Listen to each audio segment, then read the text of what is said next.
var engin sæta í landnáminu? Nei, líklega ekki, sko. Íslenska konan á sér aðdáendur allan heim, enda sú eina sinnar tegundar sem hefur 5 gangtegundir.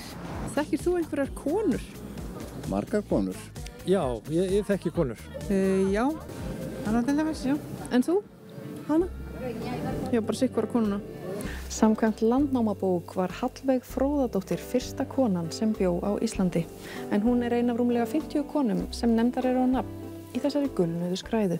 Aðrar konur sem nefndar eru í bókinni eru til dæmis Auður Djúbúðga, Steinunn Gamla, Þorbjörg Stöng, Þuríður Sundafyllir og kona sem nefnd var Ljóta. Af hverju hét Ljóta?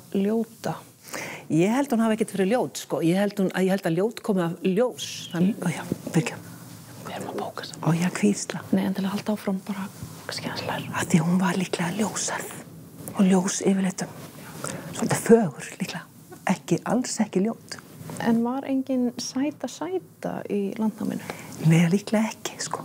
Það var sérst ekki bannað að uppnefna á landnámsöld? Nei, og það var bara mjög algengt og það er búið að vera, það var bara alla tíð. Bara mjög vinsælt að uppnefna fólk.